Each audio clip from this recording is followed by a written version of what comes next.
Hari Om.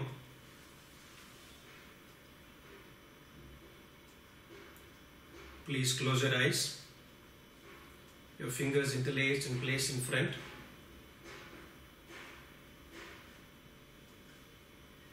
Your breathing is normal.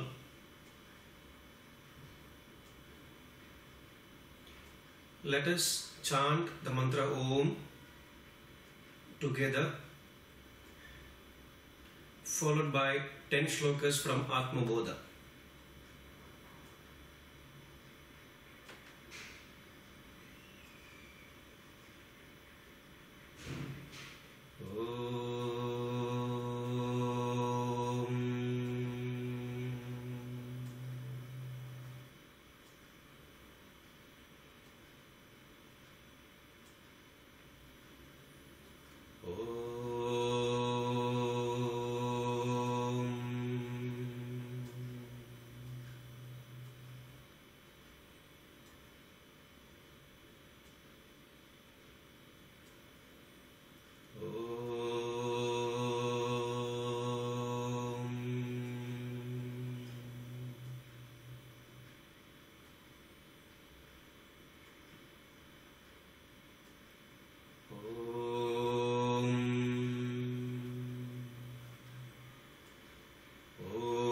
Sahana bhavatum, sahanau bhunattu, sahaviryam karavavahai, tejasvinavaditamastu mavit vishavahai.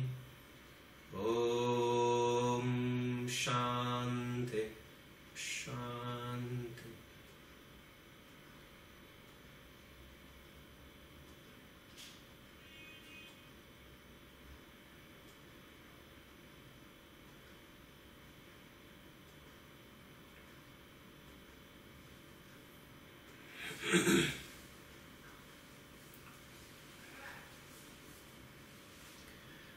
The invocatory prayer of Atma Bodha and verses 21 till 30 of Atma Bodha. Om pratasmarami hridhi samspuradhatma tvam satchit sukham paramaham sagatim turiyam yat swapna jagara sushuptamaveti nityam tad brahma nishkalamaham nacha bhuta sangaha dehendriya gunan karmani amale satchidatmani adyasyantya vivekena gagane neelatadivat ajñānan manasopadehe kartritvādīni chātmani kalpyantim bhugate chandre chalanādi yathām vasaha rāgecha sukha dukkhādi buddhau satyam pravartate sushuptau nasti tannāshe tasmāt buddhestu nātmanaha prakāshorkasya to yasya shaityam agneryathoshnata svabhava Satchidananda Nitya Nirmalatatmanaha Atmana Satchidam Shascha Buddhir Vrittiriti Dvayam Samyoja Cha Vivekena Janamiti Pravartate Atmano vikriya nasti buddhir bodho na jatviti jiva sarvamalam nyatva ज्ञाता द्रष्टेति मुह्यते रज्जु सर्पवदात्मानं जीवो ज्ञात्वा भयं वहेत् नाहं जीवः परात्मेति ज्ञातश्चेन्निर्भयो भवेत् आत्मावभासयेत् एकः बुद्ध्यादीनीन्द्रियाण्यपि दीपो घटादिवस्त्वात्मा जडैस्तैर्नावभास्यते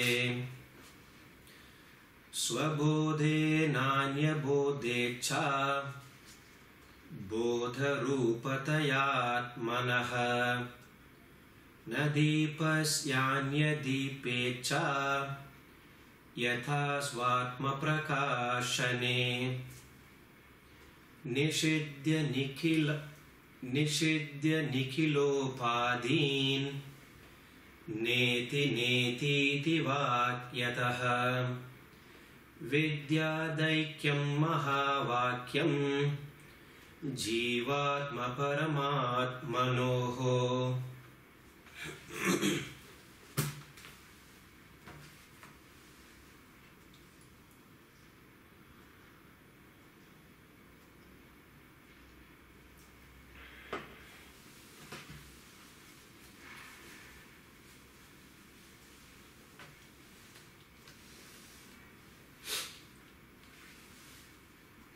A quick look at the topic summary.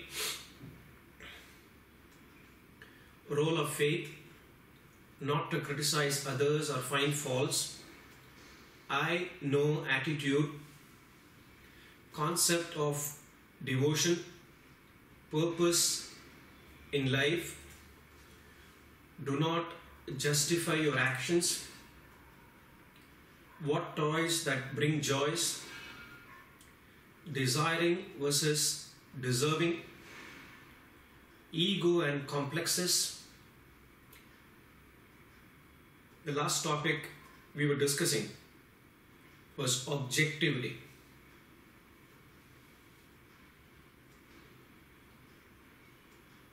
Without objectivity, there is no excellence in life. A person can have a purpose, faithfully, dedicatedly, devotedly striving to attain that purpose. But if the person has that attitude to attach oneself, if the person's mind gets attached to the very path, the pursuit, then there is stagnation.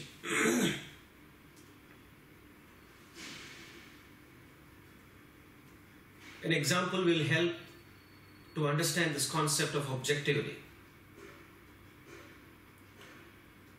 In student's life, if the student is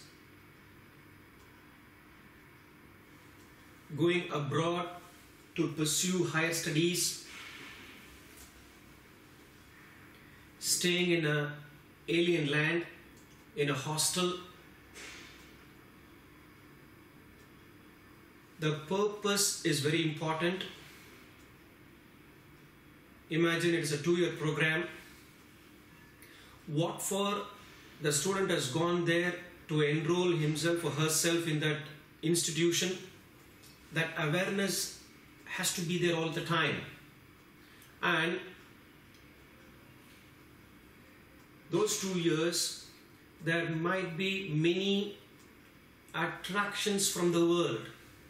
So there is a pull, the attraction from the world, and there is a push, the desires from within the individual. So when there is a pull and the push, the attraction from the world and the demands within, the desires within, push the person to the attractions, then the purpose is lost. The mind gets attached to the demand, the attractions. So objectivity in this context will be to register the attractions of the world, understand one's demands, desires, and not to get attracted by that attraction, fascination. There's a lot of effort has to be put in there. It is not the physical effort, it is the mental effort. All the knowledge a person has gained over a period of time, that knowledge will not come and help this person. When I say knowledge here, all the worldly knowledge. So here is a person who needs that subjective knowledge. That objective knowledge is not going to help unless the person powerfully suggests to oneself, I am here for a purpose. Yes, I understand the fascination is there, attraction is there, the demand is there, pushing me into that attraction, but let me not fall a prey to those attractions. Let me finish this, what I have come here for. Let the attraction can wait. Lot of courage and conviction is required to have this mental frame of mind, to mental framework. And this is what is called as objectivity. So objectivity will be the intellectual effort to govern the mind's impulses, intellectual effort to govern the mind's likes and dislikes, intellectual effort to govern the mind's feelings, emotions, intellectual effort to govern the mind's desires, intellectual effort to govern the mind's worry, anxiety, intellectual effort to govern the mind's attachment. It is not an easy task. But that doesn't mean it is impossible. Unless a person put in that effort, it is like driving. Initially, we have to put in a lot of effort. We have got to look the road ahead, the steering wheel. If it's an automatic vehicle, you don't have to keep changing the gears, but at least you should know the brake, the accelerator, when to press the accelerator, when to de-accelerate, when to apply the brake, stop at the right signal, turn at the right place, to be on the right track, the right side or left side. And in and through all this, be aware of the destination where you are going.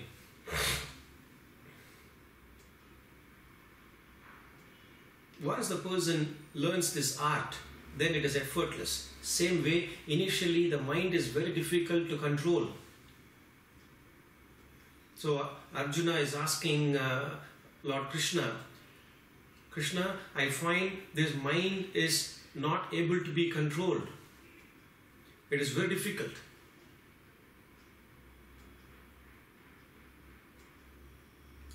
Asamshaya Mahabaho, says Lord Krishna.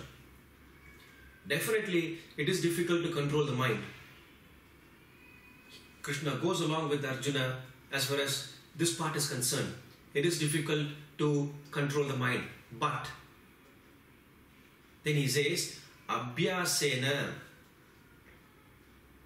But with practice.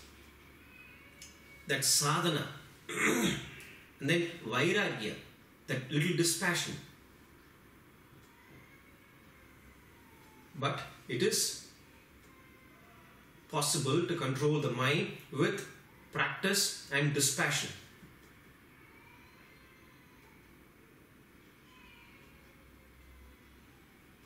Any effort is difficult in the beginning. Anything that a person wants to construct oneself, build oneself, is difficult. To build a house, it is very difficult. To build a physical body, it is very difficult. But once the house is built, then the inmate of the house enter and they enjoy. Same way, once the physical body is built, then you enjoy the beauty of the physical body later on. In the sense that the well built up muscular body. It is not that you indulge later on. That is not the idea here. That particular part of striving, developing, etc. At the physical level itself, earning money is very difficult. Not the shortcut method.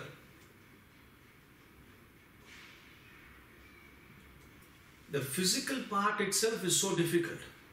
Performing yogasana, physical exercises. But imagine governing, building one's the mental temperament is far more difficult. Intellectual development is still more difficult.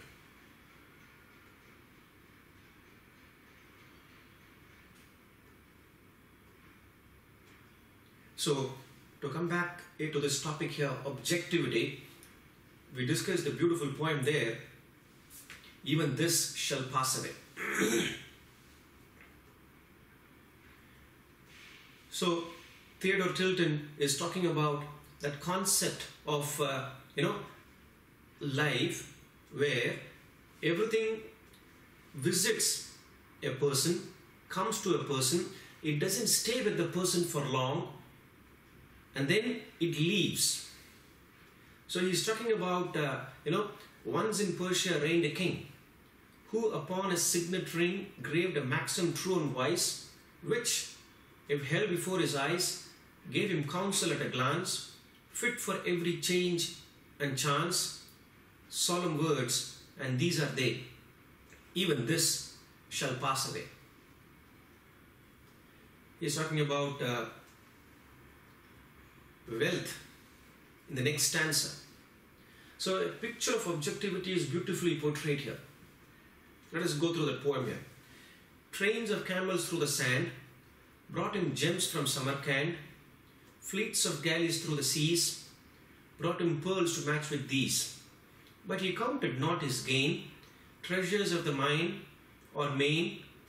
What is wealth? The king would say, even this shall pass away.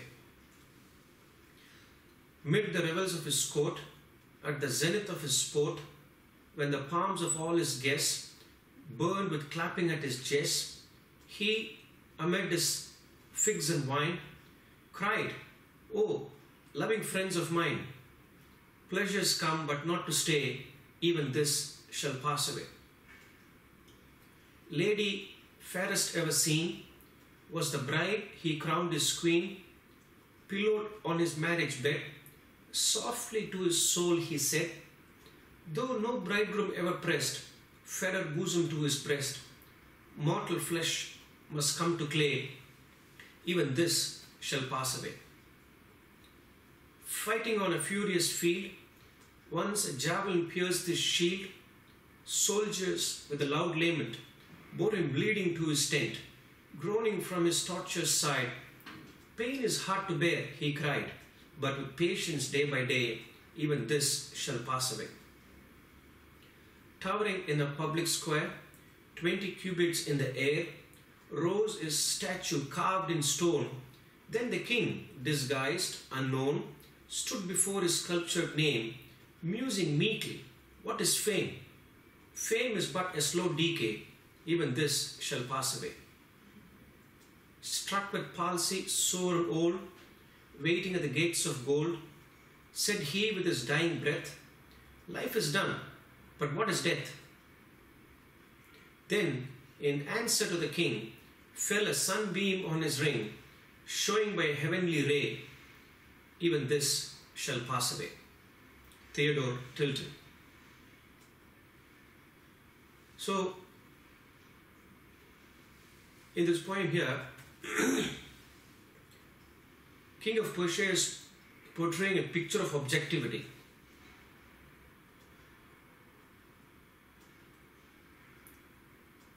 At the material level, wealth is talked about. History reveals that those who have been rich overnight all the richness have been taken away, especially during war or a misfortune. We have come across many instances where during India's partition time, people have lost wealth. Overnight they have become paupers. The concept, that spirit has to be taken into consideration here. That is, wealth stays with the person, not permanently. So that is the concept of, the coins are round in shape, meaning it can roll. It doesn't stay with the person. What is wealth? The king would say, even this shall pass away.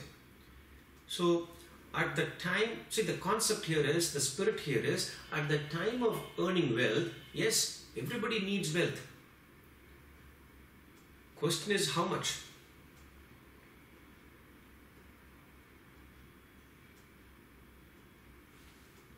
It's that beautiful quotation. Whenever I pass through the merchandise, I am amazed at the number of things I can be without.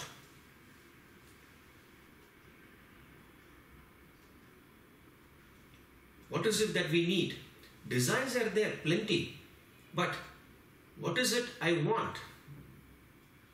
Necessity as against importance.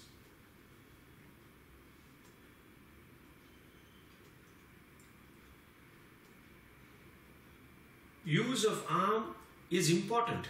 There are people, those who are living without arm. There are people, those who are living without legs. It is important. Legs are important. It is not necessity. Use of eyesight. It is important. It is not a necessity. But breathing is a necessity. You can't say it is important.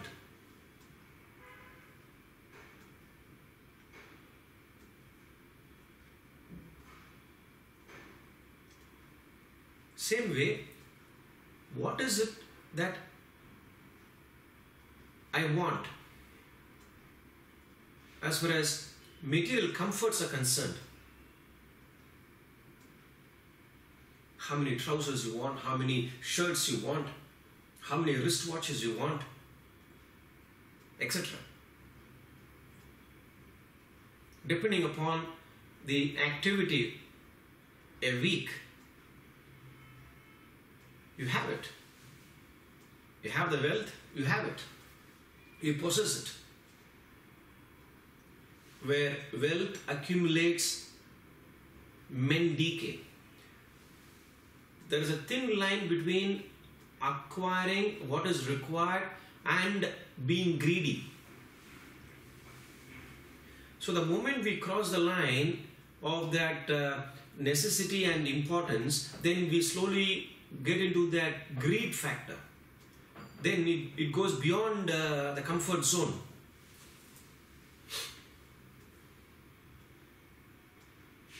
Then it is accumulation. Where there is accumulation, the mind it gets putrefied. It is like accumulating dirt.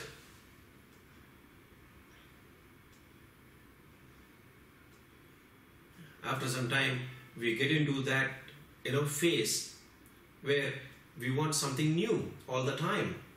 The present, whatever that we have, that doesn't give us any more happiness. So it's like a vicious cycle. So we have to be extremely careful there. At the same time, we can't live without money also. So what is wealth? The king would say, even this shall pass away. So at the time of acquisition, be aware of it. At the time of possession, also be aware of it. At the time of expense, spending, also be aware of it.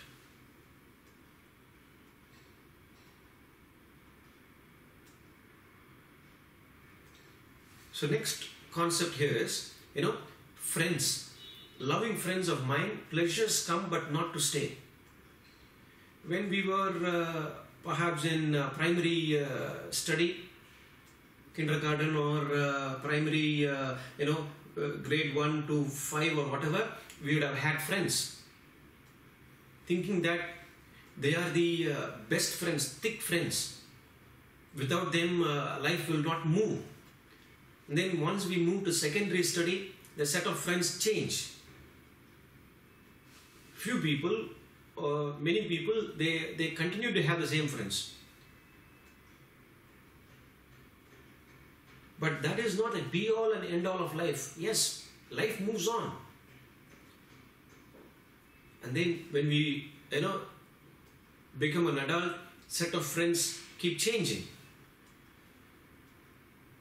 Again, the concept here is, he's talking about that loving friends of mine, pleasures come but not to stay. Since he's talking from, that Prince of Persia point of view, as a king or as a prince point of view, the pleasure derived from friends, the happiness that the king of Persia is deriving, he's talking about that. So we have to relate to our life's activity. Again, the concept here is, even this shall pass away. It is not permanent. It is like you're standing in a platform, a train comes into the platform, stop there for some time, and then move. It doesn't stay put there permanently. Exactly same thing is the pleasures, the friends, enemies, they are like visitations. They come and go. I remember when we were in LKG, UKG, the very promotion itself is, a lot of sorrow. Brings a lot of sorrow.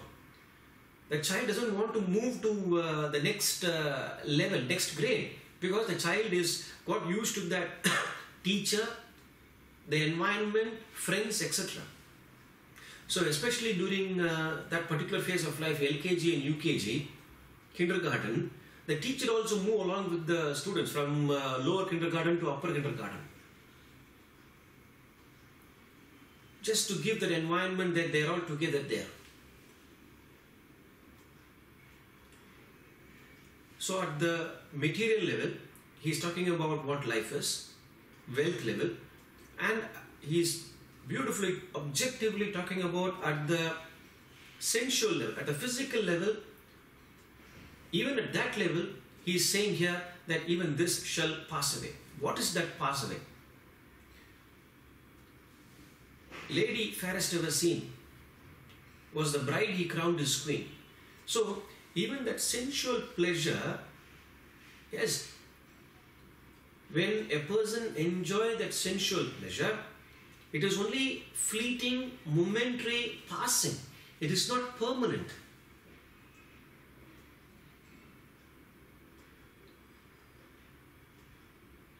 That concept, that spirit is to be taken into consideration here. There are people, for the sake of sensual pleasure, they go to any extent possible. You find nowadays rapes being performed. Rapes are being done, perpetrated. Because that desire, that demand is so powerful that a person is not able to look into the consequences of one's action. So what happens in that case? So that action is what is very important for that person. It doesn't understand that it is only momentary, fleeting. So that moment, the desire is being satiated, but the person is not happy. Once again and again and again. So keep perpetrating the same mistake again and again. So he is talking about here, fairer bosom to his breast, mortal flesh must come to clay. One day, this physical body, when it dies, it is one with mud, clay. In the sense, what this physical body is made up of.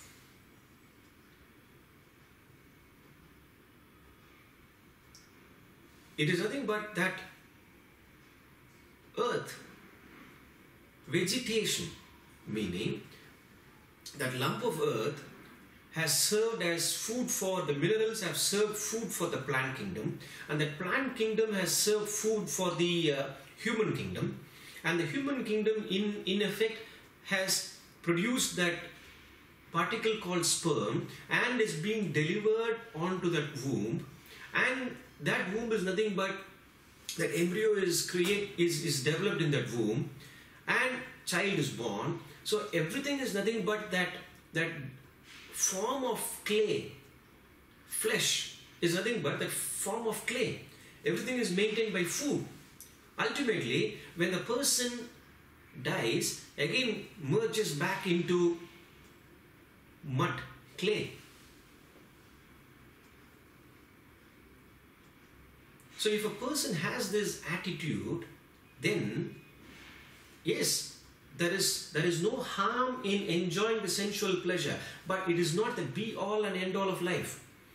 Even during that enjoyment of sensual pleasure, what is the concept a person should have?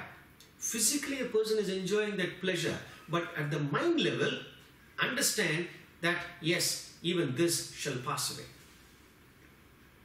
Amazing concept. Very subtle concept.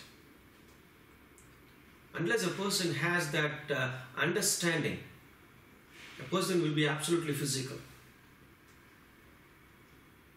That's why those days, the rishis, they lived as husband and wife. They united physically only when they had that thought of procreation, exactly like animals. So they don't have that concept of honeymoon or continuously mating. They mate only during a particular season, only for procreation, not for the sake of sensual pleasure. So that concept is beautifully highlighted here. Though no bridegroom ever pressed fairer bosom to his breast, mortal flesh must come to clay, even this shall pass away. But only thing is, we have to not say loudly to our, he's beautifully saying here, softly to his soul. He's whispering to himself or herself, whoever the individual is, not loudly.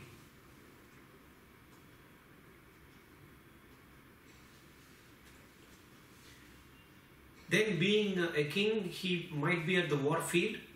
So therefore,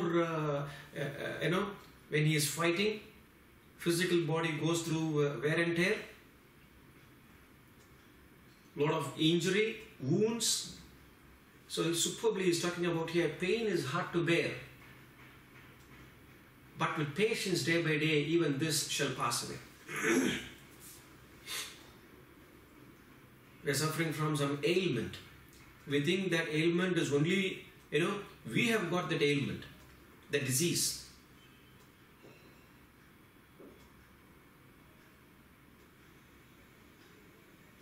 So we keep asking the question, why me?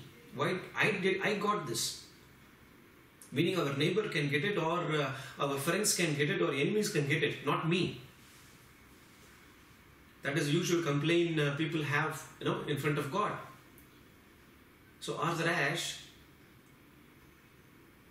when he won the US Open, he was talking about, he received a letter saying that why God has given you the punishment that you have got, you have been diagnosed as, having cancer. If I am correct, I think it was cancer. And he passed away. So at that time, superbly he wrote back a letter to the same person. How many people take up to tennis in the United States? So many people. Out of so many people, how many play good tennis? Not for pastime.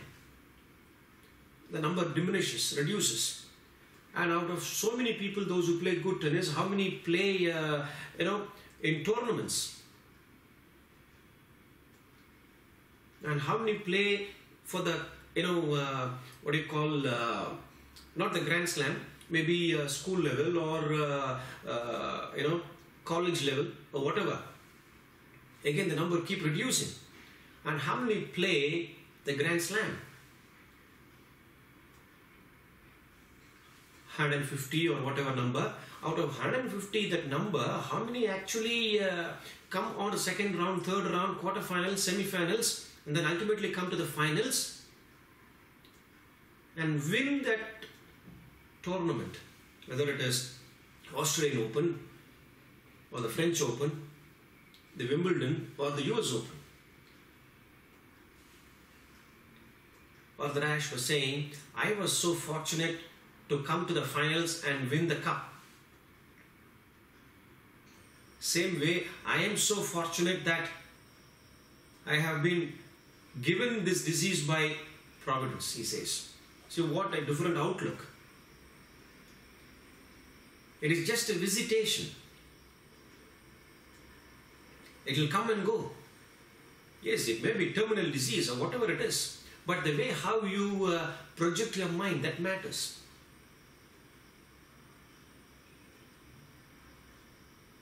Pain is hard to bear, he cried, but with patience day by day, even this shall pass away.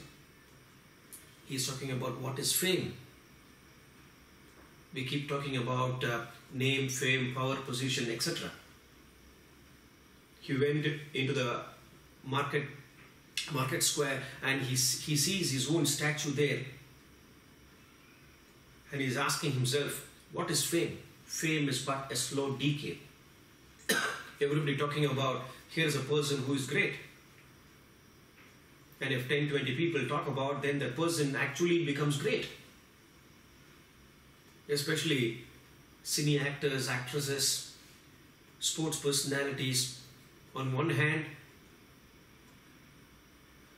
the reporters keep writing about, greatest individual. So in the stardom, in the cine field, people connect one male with the other female, and it spreads as rumors.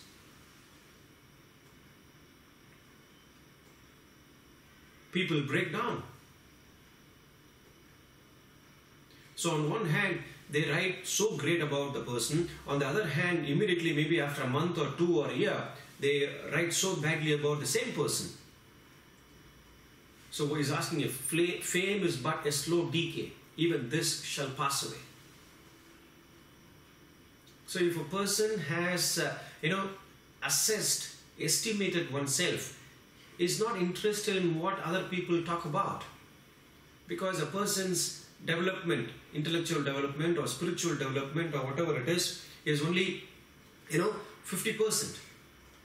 If anybody says, you are the greatest person, Tata Kim, so what?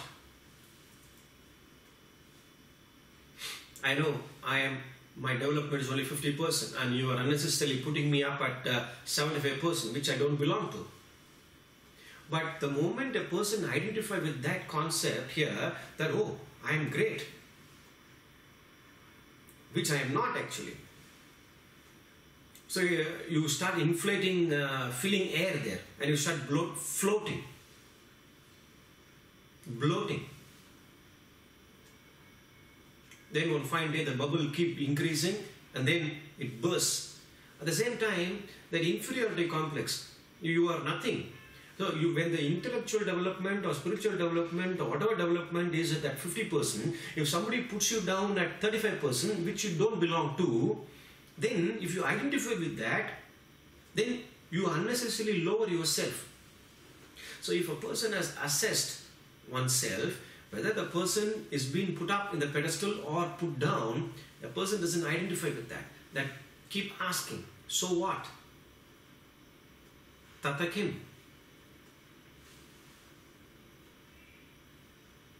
And then ultimately, he is talking about life is done.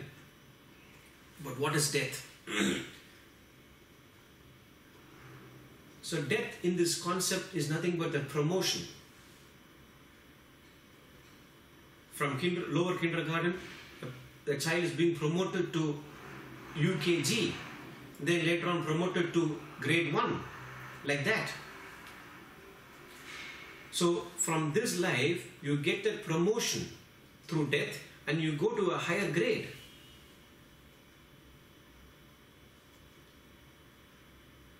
Swamiji often used to say, night is dead, morning is born.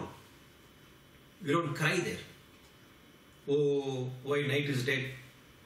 We don't mourn. Morning dies, afternoon born. Again, there is no mourning. Afternoon dies, evening is born. Evening dies, night is born. Night dies, morning born. Continuous cycle goes on, death and birth.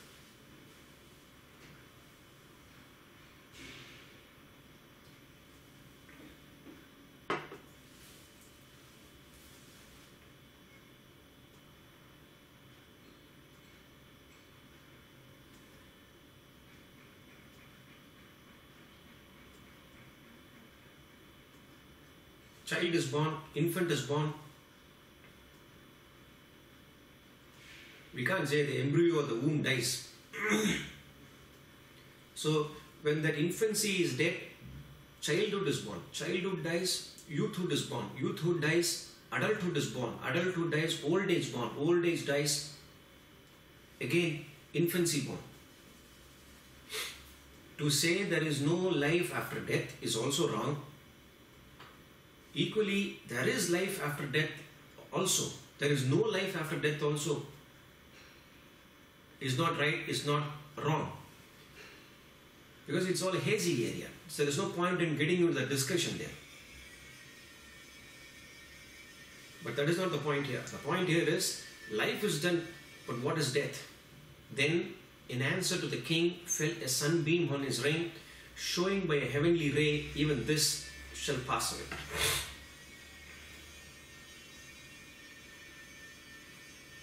So, whatever a person does, a person can be a cobbler, a person can be a carpenter, an engineer, a doctor, a philosopher, whoever they are.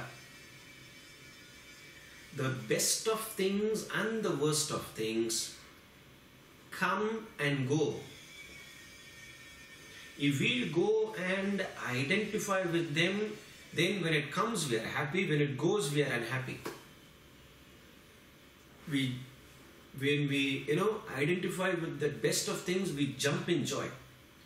And then when the thing goes away, then we sink in sorrow.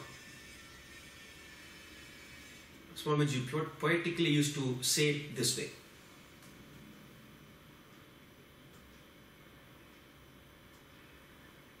So, when it comes, that understanding has to be, yes, it has visited me, it may stay with me, anytime it may go.